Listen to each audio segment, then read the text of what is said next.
From JBS Studios in Greater New York, this is the JBS News Update with Teisha Bader. I'm Teisha Bader with the JBS News Update for Wednesday, September the 9th, 2020.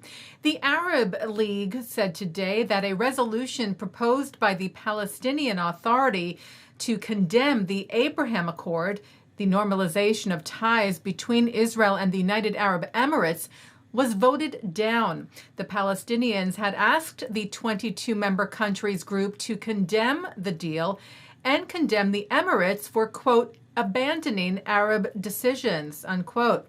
But after a 3-hour-long debate, senior Arab League official Hussam Zaki said there was a lack of agreement over the Palestinian issue, which is not surprising given that the League includes countries like Egypt and Bahrain, for example, who have already expressed support for the Israel-UAE agreement. President Trump was nominated for the 2021 Nobel Peace Prize for brokering the historic deal between Israel and the UAE.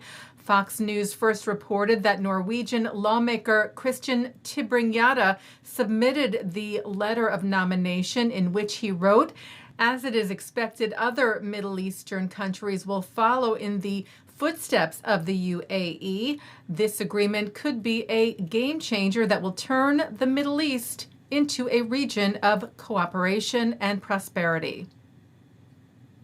Meanwhile, the Department of Culture and Tourism in Abu Dhabi issued instructions to all hotels in the city to make kosher food available in light of the historic deal, writing yesterday that they are committed to serving all visitors and tourists in the Emirate of Abu Dhabi. Therefore, all hotel establishments are advised to include kosher food options on room service menus and at all food and beverage outlets in their establishments. And the OU, the Orthodox Union, said yesterday that it will be the leading kosher certification agency in the Emirates after a request from the UAE government. OU CEO Rabbi Menachem Genack said as the Jewish community in the United Arab Emirates continues to grow and due to the influx of Jewish tourists, there is a need for kosher food and a certification that is internationally known. We thank the UAE government, he wrote, for reaching out to us to provide this service and are looking forward to partnering with the local Jewish community to provide kosher food and certification. The U.S. Department of the Treasury's Office of Foreign Assets Control yesterday sanctioned former Lebanese government ministers Youssef Finyanus and Ali Hassan Khalil for supporting Lebanese-based Iranian-backed terror group Hezbollah and for their engaging in corruption. These sanctions include blocking the two from property and interests and possible conditions on funds in the U.S. CEO of the Anti-Defamation League, Jonathan Greenblatt, commended the Treasury, citing Hezbollah as one of the world's most ruthless terror organizations, a group, he tweeted, that routinely promotes anti-Semitism, glorifies violence, and with American blood on its hands. And staying with the ADL, a new survey on Holocaust education in high school, which it co-sponsored, shows that such education leads to empathy, tolerance, and open-mindedness. The ADL partnered with the USC Shoah Foundation and Yad Vashem on the study, which surveyed 1,500 college students, some who had Holocaust education in high school and some who did not. It found that 28% of those who had Holocaust education were more likely to challenge incorrect or biased information. 20% were more likely to stand up to negative stereotyping, and 50% were less likely to do nothing in a bullying scenario.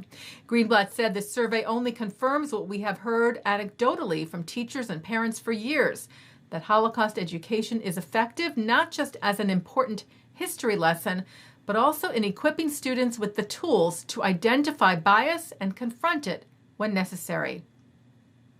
Well, in what is believed to be a historic first, Ukraine's parliament presented a rabbi with its Medal of Honor.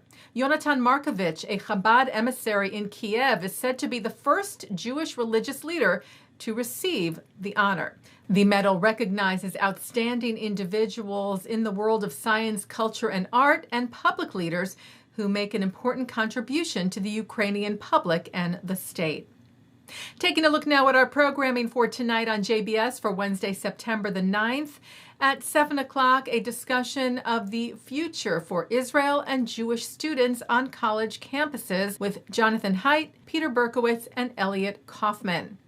At 8 o'clock tonight, award-winning journalist Robert Siegel discusses issues relating to American education and the reopening of schools with Robert Zimmer, Mike Looney, and Anya Kamenetz. At 9, Mark Golub sits down with Marcus Sheff on the way Jews and Israel are depicted in Palestinian Authority textbooks. At 10 o'clock, a discussion of the kvetch, complaining in Jewish humor. And coming up next, it's Thinking Out Loud. And that's the JBS News Update for Wednesday, September the 9th, 2020. I'm Teisha Bader. Stay healthy, stay well.